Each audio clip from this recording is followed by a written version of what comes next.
કથા બહુ સુંદર મજાની છે સાહેબ. શિવ વગર યજ્ઞ કરવાનું નક્કી કોણે કર્યું? તો કે દક્ષ પ્રજાપતિએ. દક્ષ પ્રજાપતિ યજ્ઞ કરવા માટે તૈયાર થયો, એને જગ્યા ચોઈસ કરી, હું યજ્ઞ કરું. દક્ષ પ્રજાપતિએ ક્યાં યજ્ઞ કર્યો? તો કે હરિદ્વારમાં. આજે હોતી જગ્યા છે હો, એનું નામ છે કનખલ. આજે હોતે ત્યાં દક્ષ પ્રજાપતિનું મંદિર છે, એનું માથું કપાણું હતું. યજ્ઞ કુંડ હોતે આજે છે. સતયુગ થી યજ્ઞ કુંડ ચાલુ ને ચાલુ હજી હોતે છે. કથા છે, દક્ષ પ્રજાપતિએ યજ્ઞ કરવાનું ચાલુ કર્યું, બધાને આમંત્રણ આપ્યું, બધાને બોલાવ્યા, કીધું બધાય આવો મારા યજ્ઞમાં. આમંત્રણ બધાને આપ્યું, પણ પોતાની દીકરી અને જમાઈને આમંત્રણ ના આપ્યું. એટલે શિવ અને સતીને આમંત્રણ આપ્યું નહીં. પાછો દક્ષ પ્રજાપતિએ કંકોત્રી લખીને ખાસ લખ્યું ને, વિશેષ નોંધ કે જે દેવતાઓ મારા યજ્ઞમાં આવો ને તો વિમાન ચાય કરીને આમ કૈલાસમાં થઈને લાવજો. લે, કથા બતાવી બહુ સરસ મજાની. શિવ અને સતી કૈલાસના માન સરોવરમાં બેઠા બેઠા કથા કરે છે, અને બસ એ જ સમયે શિવજી કથા કરે, સતી સાંભળે, દેવતાઓના વિમાનો ત્યાંથી નીકળ્યા છે. વિમાનો નીકળતા જાય, નીકળતા જાય, નીકળતા જાય. સતીએ શિવજીને પૂછ્યું કે હે શિવજી, આ બધા વિમાનો ક્યાં જાય છે? શિવજીએ સતીને કીધું, સતી, વિમાન જ્યાં જાતા હોય ત્યાં આપણે કથામાં ધ્યાન રાખવું. મૂળ વાત છે, ભગવાન શિવજીનો અપરાધ કરી દક્ષ પ્રજાપતિ યજ્ઞ કર્યો છે. યજ્ઞમાં બધાને બોલાવ્યા, સતી અને શિવને ન બોલાવ્યા. સતીએ જીદ કરી, શિવજીને કહે છે મને યજ્ઞમાં જવા દો. શિવજીએ કીધું દેવી ત્યાં જવામાં મજા છે નહીં, આમંત્રણ વગર ન જાવ તો વધારે સારું છે. પણ સતી માયના નહીં. છેલ્લે કથા છે, શિવજીએ કીધું હે સતી દેવી, તમારે જાવું હોય તો જાઓ, પણ એકલા નહીં જાતા, આ નંદી ભૃંગી આદિ ગણોને લઈને જાજો. સતી નંદી ઉપર સવાર થઈ મહાદેવને પ્રણામ કરીને નીકળ્યા છે. જો ભાગવતમાં તો ક્યાંય નથી લખેલું, પણ મારું વાંચન છે, શિવ પુરાણમાં એવું લખેલું કે સતી જ્યારે જાય છે ને ત્યારે સતીને ખબર છે હવે આ શરીરથી હું પાછી આવવાની નથી. એટલા માટે શિવજીને પ્રાર્થના કરીને જાય છે, હે મહાદેવજી, બીજો જન્મ મને મળે ને તો હું તમારી પત્ની થઈને જ આવું. કથા છે, સતી મહારાણી ગયા, શિવજીને પ્રણામ કરીને દક્ષ પ્રજાપતિના યજ્ઞમાં આવ્યા. બધા સતીને મળે છે ખરા, પણ પાછળથી વાતો કરે છે બધાય, હાય હાય કેવો જમાનો આવ્યો, લોકો તો આમંત્રણ વગર દોડ્યા જ આવે છે.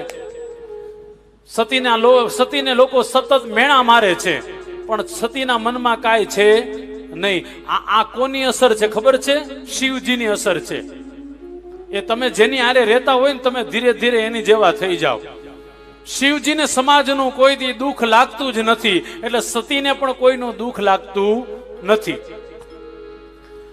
સતી જોવે છે બધાય મને વગોવે છે, ન બોલવાના શબ્દ બોલે છે, પણ સતીના મનમાં કાંઈ નથી. અને છેલ્લે પોતાના પિતા પાસે આવ્યા. સતી મહારાણી જ્યાં આવ્યા પોતાના પિતા પાસે, દક્ષ પ્રજાપતિ અને સતીની આંખ એક થઈ. દક્ષ પ્રજાપતિએ જોઈ મારી દીકરી આવી છે. બસ એ જ સમય દક્ષ પ્રજાપતિ મોઢું ફેરવી ગયા. ભાગવતમાં લખેલું છે, દુનિયાનો કમનસીબ બાપ છે દક્ષ પ્રજાપતિ.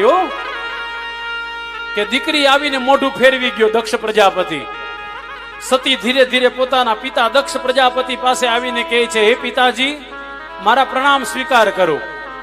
એક વાર કીધું, બે વાર કીધું, ત્રણ વાર કીધું, છતાં પણ દક્ષ પ્રજાપતિ દીકરી સામું જોતા નથી. સાહેબ, દુનિયામાં ગમે તેવો બાપ હોય, પણ સૌથી વધારે બાપને કોઈ વાલી હોય તો દીકરી, દીકરીને દીકરી જ છે. પણ દુનિયાનો કમનસીબ બાપ, વ્યાસજીએ લખેલું છે, આ દક્ષ પ્રજાપતિ કેવો કમનસીબ બાપ કહેવાય કે દીકરીને જોઈ અને મોઢું ફેરવી ગયો. અને બીજું, સતીની ક્યાંય ભૂલ હતી ખરા? આમાં ભૂલ જ નથી, છતાં તમે એને ન બોલવાના વચન એની સામું નથી જોતા. સતી પોતાના પિતાને સતત કીધા કરે, હે પિતાજી, મારી સામું જોવો. દક્ષ પ્રજાપતિ મોઢું ફેરવી ગયા છે. આજુબાજુ બધા દેવતાઓ, ઋષિમુનિઓ ખડખડાટ હસવા લાગ્યા. સતીના મનમાં અપમાન થયું. ચારે બાજુ જોયું, બધા દેવતાઓ આવ્યા છે. દેવતાઓ આવ્યા, પણ જ્યાં ઈશાન ખૂણામાં જોયું ને તો શિવજીનું સ્થાપન નથી.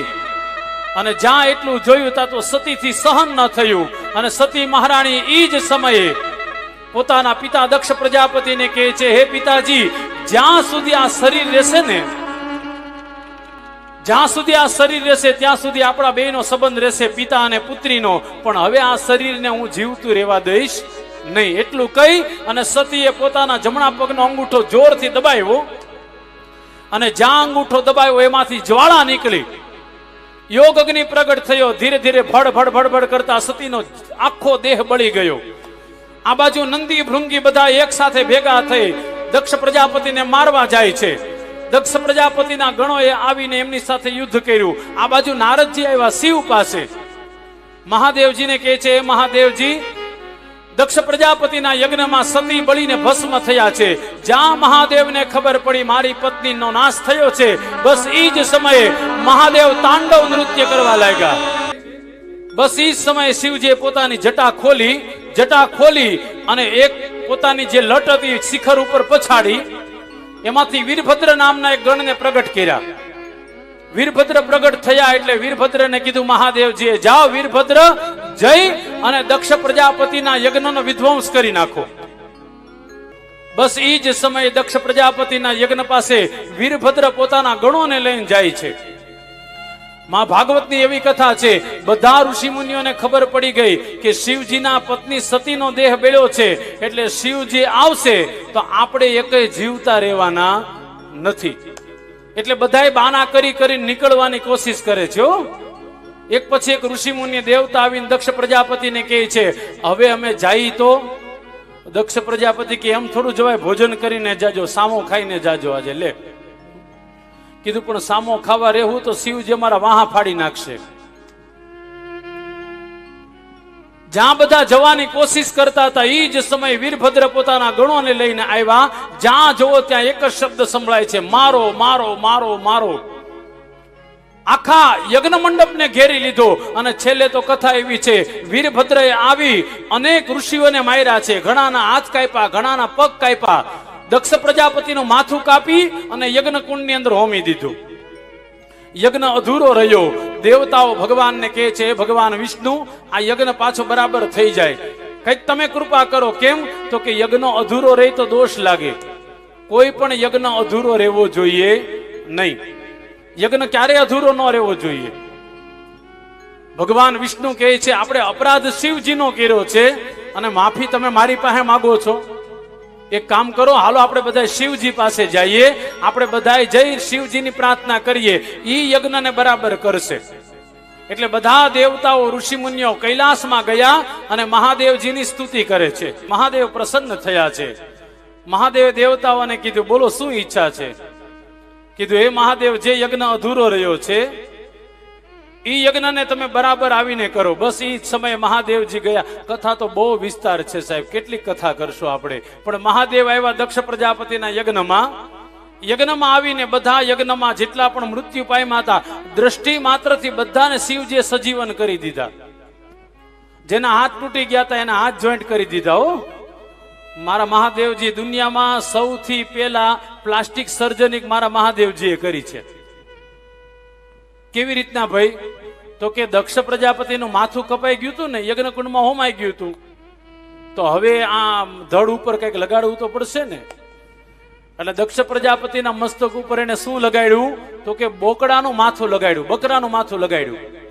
એટલું નહીં, શિવજીના દીકરા ગણપતિનું ધડ માથે હોતે હાથીનું માથું લગાડ્યું. દુનિયાના મોટા મોટા પ્લાસ્ટિક સર્જર કરવા વાળા મારા મહાદેવજી છે. પણ મારા મહાદેવજી જો એ દક્ષ પ્રજાપતિના ધડ ઉપર બોકડાનું મસ્તક ચડાવ્યું અને પછી દક્ષ પ્રજાપતિ ઉભો થયો ને કઈક બોલવા જાય છે દક્ષ પ્રજાપતિ, પણ જ્યાં બોલવા જાય તો કેવલ ને કેવલ બે બે બે બે થાય. બોકડો શું બોલે કયો જોઈ? બે બે જ કરે ને. શિવજીને પગે લાગો ને ત્યારે આપણે બે ગાલ પેલા તો વગાડવા જોઈએ. શિવજીના મંદિરમાં જાવ ને એટલે કરીએ આપણે. કેમ? તો કે દક્ષ પ્રજાપતિએ બોકડાનું મસ્તક આવ્યું પછી બે બે કરવા લાગ્યો. એની યાદમાં આજે હોતે મહાદેવના મંદિરમાં, આજે હોતે કાશીમાં જાઓ, ઉજ્જૈનમાં જાઓ ને તો ગાલ બોલાવવા જોઈએ, તો શિવજીની પૂજા કરી કહેવાય.